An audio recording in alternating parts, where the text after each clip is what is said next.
What's up, Team Buckhouse? Johnathan Buckhouse here, and today we're reviewing the Burton Custom. I've been on this board for about 3 weeks now, and I've been able to take it into powder, been able to take it into the park, specifically the half pipe and jumps, and also we've taken it on runs, obviously, and this board is insane. So let's go over a quick review of it if you're interested in buying a Burton Custom. Now this is the Burton Custom Camber. It's not the Flying V or the Custom X. Those are just two different boards. And this is the 2023 Burton Custom, but just know if this is a couple years later, this board hasn't really changed over the years. They kind of keep it the same because it's so good, and I can't explain to you why it's so good, but I can tell you what it feels like when I ride it. So the first thing I noticed is it absolutely rips turns and holds an edge so well, specifically the heel side edge, which is a harder edge to hold in snowboarding. But when I'm on my heel side edge, I'm locked in.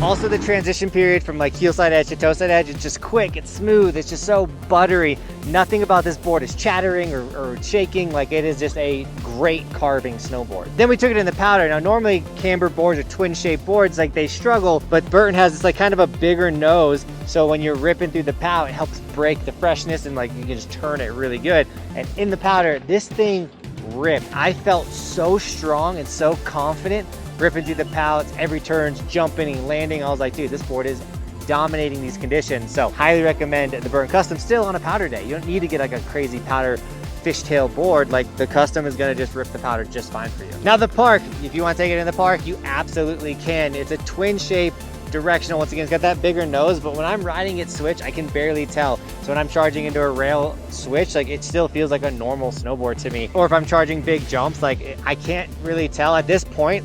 The first like 2 days, I was like a little nervous about the bigger nose. It was like a mental note. Eventually I got over it, and I'm like, dude, like, to me, it feels like my nose is the same as my tail. But for the jumps, it has incredible pop, and it's such a soft landing. I can't explain how I just feel like every time I boost something and I land, it's the softest I've ever landed on a snowboard. So I really enjoy that about the Custom.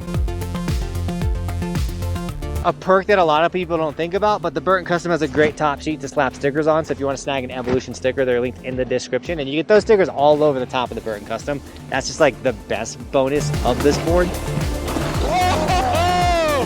That was huge!